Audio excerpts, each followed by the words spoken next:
Sir, आज जो मैं सबसे पहले तो आप सभी लोगों का स्वागत करता हूं। भी आप जो मेरे आह्वान पर आपने मुझे अपना कीमती समय दिया।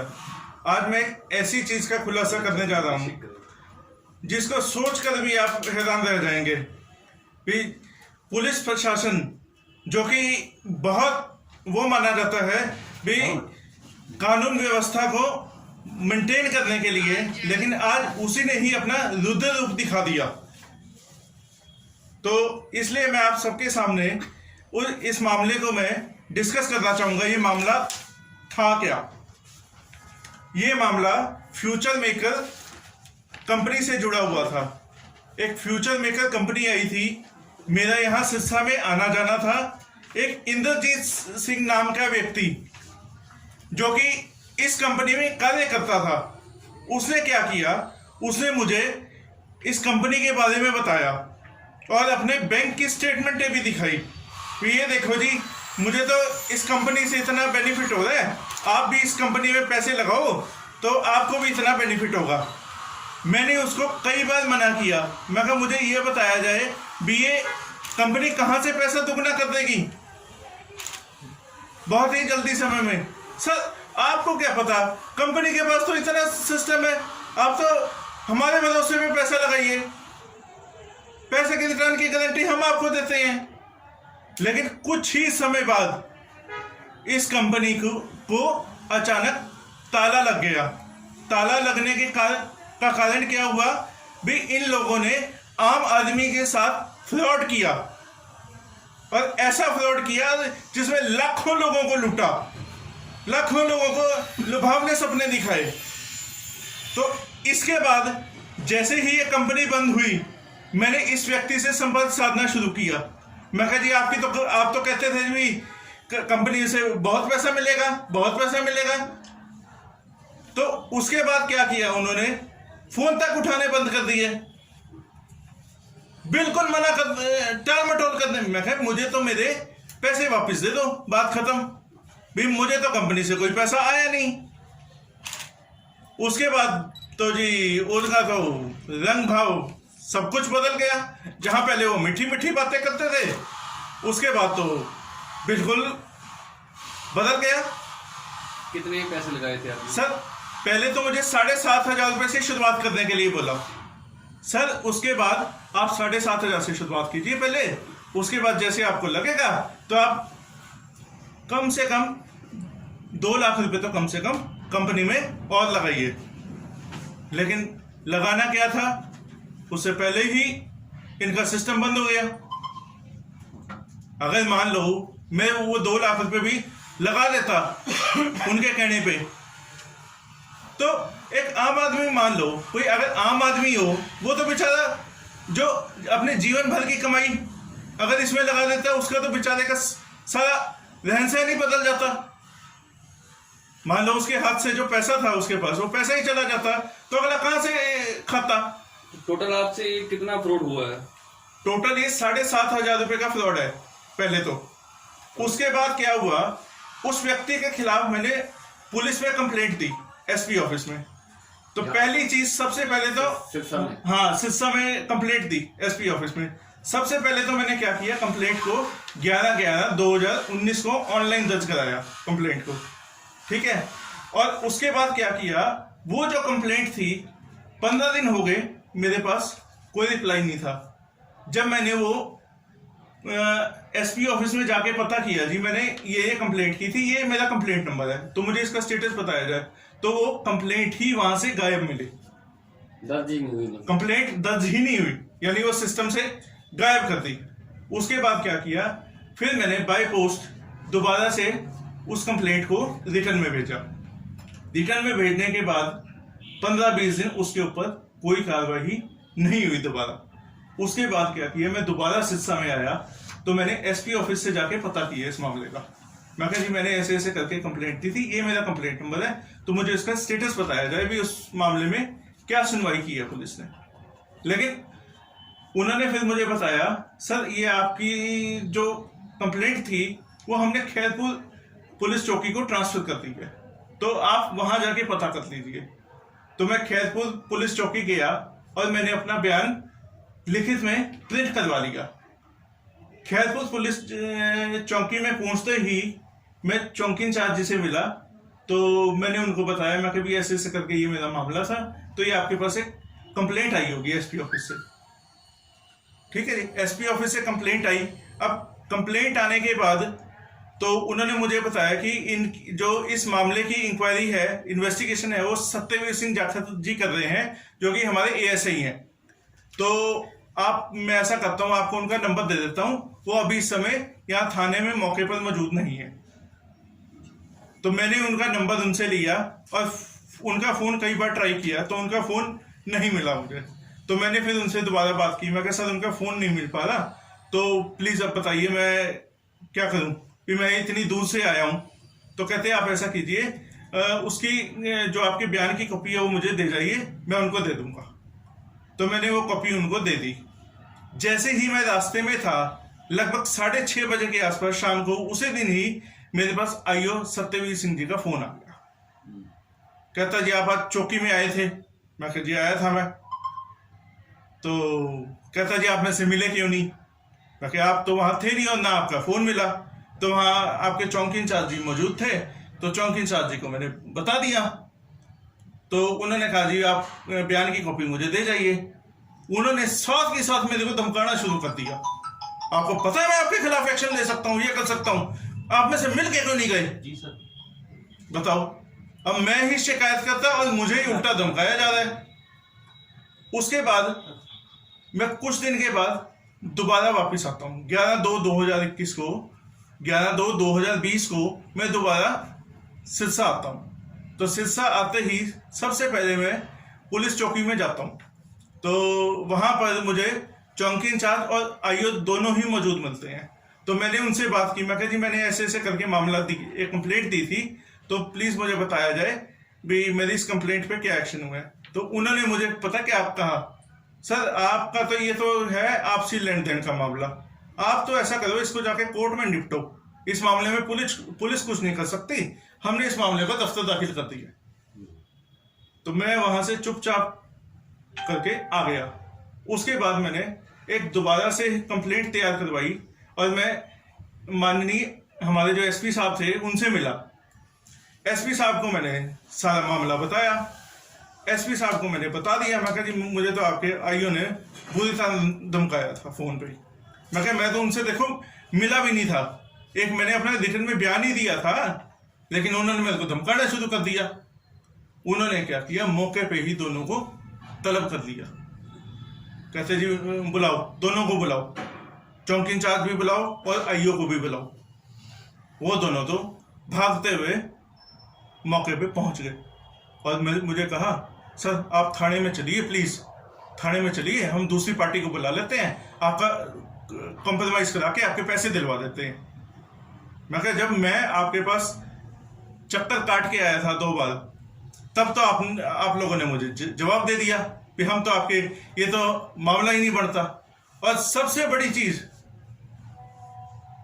जब मैं एसपी साहब के पास पहुंचता हूं, वो दोनों वहां तुरंत पहुंच जाते हैं, सर आओ आओ प्लीज़ आओ प्लीज़ आओ, हम आपका मामला निपटवा देते हैं। मैं कहा जी मुझे तो देखो इस मामले पे कार्रवाई चाहिए। कुल मिला के आपके मामले में क्या कुछ कार्रवाई हुई?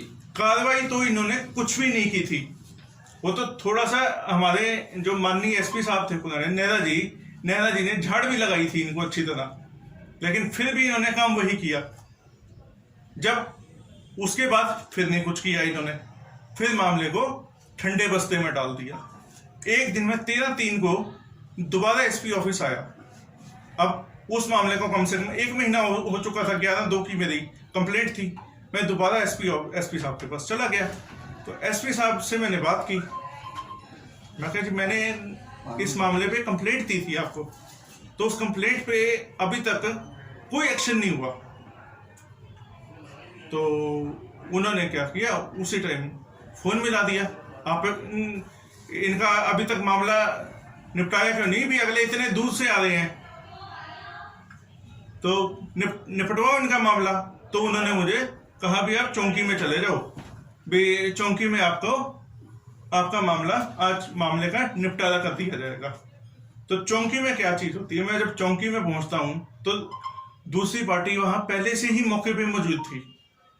इसका मतलब यानी कोई पुलिस से ही कोई उनके पास खबर गई तो ही वो मेरे से पहले पहुंचे हुए थे, यानी पुलिस की आपस में साठगांठ थी। तो उस समय उस व्यक्ति ने मेरे सामने हाथ पैर जोड़े, नहीं जी माफ कर दो गलती होगी मेरे से। ठीक है, मैंने भी क्या किया, अपना उनके ऊपर रहम किया। तो थोड़ा शॉर्ट में। ठीक है जी, ठीक है जी। लास्ट वीक कार्रवाई क्या हुई, क्या कुछ चाहते हैं साहब? ठीक है जी।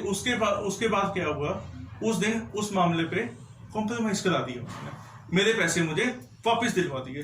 ओके। लेकिन 2 दिन के बाद मेरे को अचानक पता चलता है भी उस व्यक्ति ने अपने भाई के नाम से एक झूठा सिविल सूट फाइल कर दिया मेरे नाम पे। आप पे? हाँ जी। आप पे?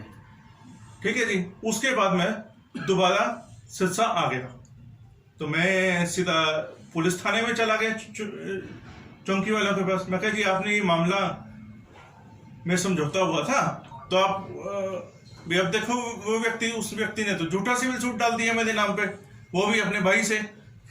तो अभी ये तो अभी सरेआम हुआ है, उसने वादा खिलाफी किया। और उन्होंने अपने बयान में साफ लिखा हुआ, जो हमारे में कॉम्प्रोमाइज हुआ था उसमें हमने साफ लिखा था कि दोनों एक दूसरे के खिलाफ रंजिश नहीं रखेंगे, लेकिन उसने रंजिश रखी तो झूठा सिविल सूट फाइल करा दिया।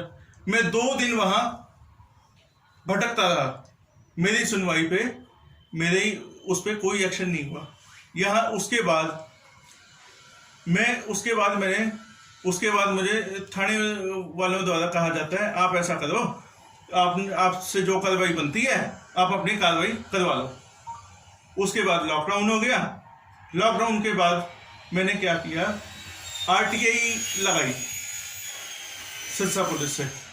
मैं कहा जी मैंने ये 3 कंप्लेंट की थी और मुझे इन तीनों कंप्लेंट के बारे में जानकारी दी जाए, मेरी इन कंप्लेंट पे क्या एक्शन हुआ है। 23/7/2020 को वो तीनों कंप्लेंट्स 30/7/2020 को इनके पास पहुंच गई थी। उसके बाद क्या किया इन्होंने, 2 आरटीआई का जवाब तो तुरंत बना दिया। जिस मामले पे समझौता हुआ था उस आरटीआई का जवाब ही रोक दिया ही नहीं। उसके बाद 1 महीना पूरा हो गया, मैंने 5/9/2020 को माननीय एसपी साहब जो इसके अंदर फर्स्ट अपीलेट अथॉरिटी थे उनको अपील कर दी। मैं कहा जी मैंने ऐसे करके इस डेट को आरटीआई मांगी थी, मुझे उसका अभी तक कोई जवाब नहीं मिला। जिस दिन मेरी अपील इनके पास ऑफिस में रिसीव होती है उस ही दिन ये जल्दबाजी में उसका जवाब बना के भेज देते हैं। तो आगे आप कहीं उच्च अधिकारियों से मिले हैं, कहीं इनसे ऊपर मैं बता देता हूँ सर, मैंने तो आरटीआई से प्रोसेस शुरू किया ना, आरटीआई से मैंने मांगा ना भी मेरी जो कंप्लेंट थी उस पर क्या एक्शन हुआ, तो उसका कोई जवाब आया? तो आरटीआई में मेरे पास जवाब आया। आरटीआई में क्या किया इन्होंने, आरटीआई के अंदर जब वो मेरे पास जवाब आता है तो मैं उसमें देख के हैरान रह जाता हूँ। जो कॉम्प्रोमाइज हुआ था उस कॉम्प्रोमाइज की कॉपी पे तीसरी पार्टी के साइन थे जिसके अगेंस्ट कंप्लेंट थी इंद्रजीत सिंह के। वो कॉपी क्या किया उन्होंने, उस आरटीआई रिकॉर्ड में से निकाल दी। उस दिन 2 डॉक्यूमेंट साइन हुए थे, एक पे मेरे सिंगल साइन थे, एक पे उस पार्टी के भी साइन थे, और उसमें उन्होंने साफ कह रखा है कि मैं उपरोक्त बयान से सहमत हूं। और आरटीआई से वो कॉपी गायब मिली। तो सर अब आप क्या चाहते हैं, क्या डिमांड है आपकी, क्या होना चाहिए? डिमांड ये है जी, अब इसके बाद क्या हुआ मैं थोड़ा सा आपको ब्रीफ में थोड़ा सा आपका समय लूंगा। तो अब मुझे जब मेरे पास आरटीआई की कॉपीज पहुंची तो आरटीआई की कॉपी में वो रिकॉर्ड में गायब थी, जो कॉपी कॉम्प्रोमाइज के वक्त साइन हुई थी। 2 कॉपी, उसमें से एक कॉपी साथ लगी हुई थी, दूसरी कॉपी रिकॉर्ड से गायब हो गई। तो मैंने उसमें उस आरटीआई में जो माननीय एसपी साहब थे उनको दोबारा अपील कर दी। मैं कहा जो मुझे आरटीआई के थ्रू इंफॉर्मेशन मिली है, पहली चीज तो वो अधूरी है, ठीक है, वो पूरी नहीं है, तो प्लीज मुझे सही जानकारी प्रोवाइड कराई जाए। तो उसके बाद 23/10/2020 को मुझे एसपी साहब ने फर्स्ट हियरिंग के लिए बुलाया अपील की। तो अपील की हीयरिंग के दौरान मैं जैसे ही एसपी ऑफिस पहुंचा तो आरटीए ब्रांच है इनकी, आरटीए ब्रांच में गया तो मैंने उनको बताया, मैं कहा जी आज आरटीए की हीयरिंग है तो प्लीज़ भी मुझे हीयरिंग अटेंड कराइए।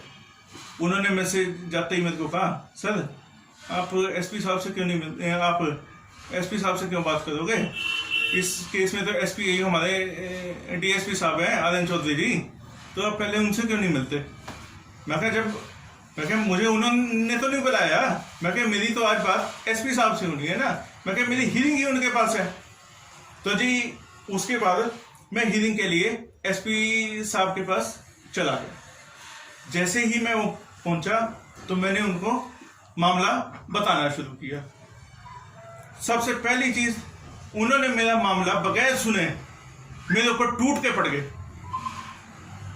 इतना गुस्सा दिखाया जैसे कोई मैं एक गुनाहगार था। ठीक है, तो मैंने उनको कहा, मैं कहा सर अगर आपको इन्फॉर्मेशन नहीं देनी तो कोई दिक्कत नहीं, जो आगे जो भी प्रोसीजर होगा मैं उसको फॉलो करूंगा। तो क्या वजह लगती है इसके पीछे कि उन्होंने आपके साथ ऐसा व्यवहार किया, क्या क्या हो सकता है? अधिकारियों द्वारा दबाव बनाया गया था उनके ऊपर, क्यों उसमें दोषी थे व्यक्ति, उनके द्वारा दबाव बनाया गया, उनके द्वारा दबाव बनाया गया ना। अब मान लो रिकॉर्ड गायब होना सर कोई आम बात नहीं है पुलिस फाइल से। तो क्या इसकी शिकायत आप उच्च अधिकारियों को कर रहे हैं, क्या कुछ कार्रवाई की मांग कर रहे हैं? कार्रवाई मैंने क्या किया, उसके बाद जैसे ही इनकी अपील की सब। नितिन जी ये आप 4 बार ब्रीफ कर चुके हो, हाँ जी, लास्ट में आप बताओ कि कार्रवाई क्या चाहते हैं? कार्रवाई ये है कि जो भी अधिकारी इसके अंदर शामिल है रिकॉर्ड को गायब करने के लिए, उनके खिलाफ सख्त से सख्त कार्रवाई होनी चाहिए। और आगे भी आप उच्च अधिकारियों से मिलेंगे, कोई मंत्री से, संतरी से, कोई? मैंने उच्च अधिकारी जो हमारे हरियाणा के माननीय डीजीपी साहब हैं और हमारे जो माननीय गृह मंत्री जी अनिल विज जी, उनको भी मैंने इसकी सूचना ईमेल द्वारा कर दी है। ठीक है, डन। नहीं सर, जो अपील में गए थे जब एक बता दो जी। हाँ जी, यही बता दो जी, हाँ जी, अपील में गए थे आप ना? हाँ जी, ये बड़ी ब्रीफ कर दो जी। ठीक है जी। अपील के दौरान स्टेट की अपील, हाँ जी, मैं स्टेट कमीशन को मैंने अपील की भी मेरे साथ ये चीज उन्होंने किया है। तो स्टेट कमीशन ने 5 फरवरी 2021 को वहां अपील में पेश होने के लिए दोनों पार्टीज को तलब किया, भी दोनों पार्टीज अपील के दौरान पेश होंगी 5 चंडीगढ़ में। तो अपील की हीयरिंग के दौरान उन्होंने मेरे साथ जो मामला केस डिस्कस करना शुरू किया, तो सबसे पहले मैंने उनको ये चीज़ बताई, मैं कहा जी पहली चीज़ तो ये इन्होंने सूचना को डिले कर रखा है, भाई सूचना देरी से दी है। मैं कहा जब मैंने 3 RTI सेम डेट में मांगी हुई है तो 2 का मेरे पास जवाब आ रहा है, तो इसका डिले क्यों किया गया जानबूझ के। तो उन्होंने थोड़ा सा उस टाइम उनको मौके पे शांत किया, भी कोई बात नहीं, भाई कोरोना का समय है तो कोरोना की वजह से 10 दिन लेट हो सकती है। उसके बाद उन्होंने मुझसे कहा भी आपने टेम्परिंग की बात कह रखी है, भी इस केस में टेम्परिंग कर रखी है, और टेम्परिंग कैसे कर रखी है। मैंने उनको बताया, मैं कहा सर जो मामला था 412 PC कंप्लेंट नंबर जिससे ये मेरा मैटर जुड़ा हुआ है, जिसमें ये इन्होंने कॉम्प्रोमाइज कराया था मेरे साथ, उसकी कॉपी रिकॉर्ड से गायब कर रखी है। मैं कहा उस दिन 2 कॉपी साइन हुई थी, 1 कॉपी तो रिकॉर्ड में है। मैं कहा मुझे तो ये वाली ये कॉपी दी थी, ये कॉपी इस रिकॉर्ड में कहाँ गई। उनके पास किसी तरह का जवाब नहीं।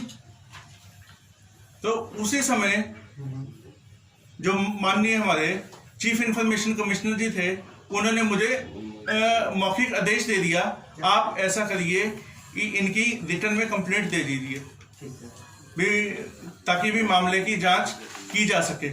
उन्होंने मुझे जो भी डॉक्यूमेंट्स थे वो डॉक्यूमेंट साथ लगाने के लिए बोल दिया। अब मुझे उन्होंने क्या किया, जो कॉपी इन्होंने गायब की थी वो मेरे पास RTI में आई हुई है, एक अन्य RTI में आई हुई है मेरी। तो ये कॉपी इनके पास जब रिकॉर्ड में थी तो इस वाली फाइल में क्यों नहीं दी।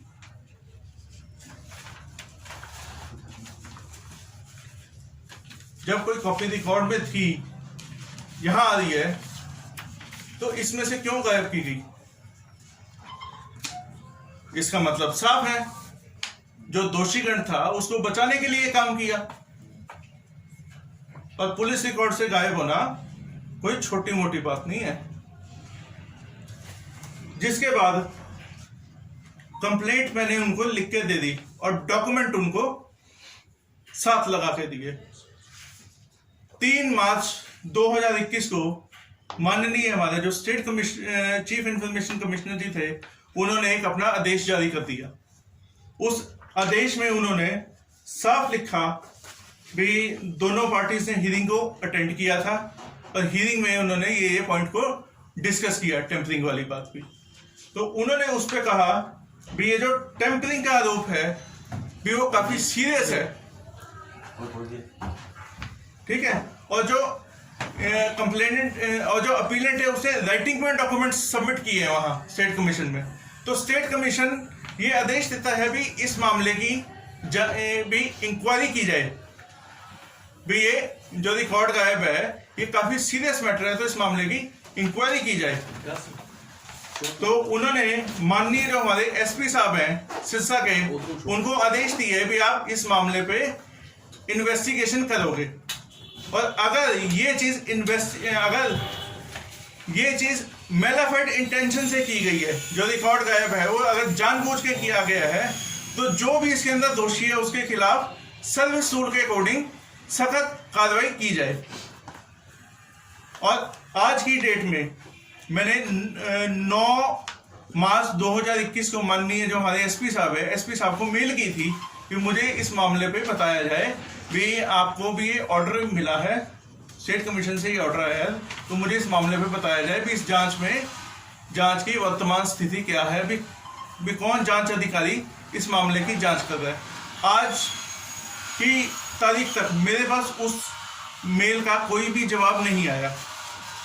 तो इसका मतलब ये साबित होता है भी जानबूझ के इस मामले को छुपाया जा रहा है, दोषीगण व्यक्ति को बचाया जा रहा है। इसका मतलब तो यही है ना जी, जब मैं मान लो आपसे किसी चीज का स्टेटस पूछा भी, मुझे बताया जाए भी इस कंप्लेंट में क्या हो रहा है। अब कंप्लेंट में तो कुछ हुआ ही नहीं, स्टेटस मुझे बताया ही नहीं, तो इसका मतलब यही है भी इनके कोई उच्च अधिकारी ही इस मामले में दोषीगण है और उनको बचाने का प्रयास किया गया है। और जिनके खिलाफ ये जांच है वो मौके पे ही हेडक्वार्टर में मौजूद है। तो मैं कैसे सोच सकता हूं भी मुझे न्याय मिलेगा, सही जांच होगी। तो मेरी आप सभी लोगों से हाथ जोड़कर विनती है भी इस मामले को प्रशासन के सामने रखा जाए और मुझे न्याय दिलवाया जाए, ताकि जो भी इस मामले के अंदर दोषी व्यक्ति है उसके खिलाफ सख्त कार्रवाई होनी चाहिए।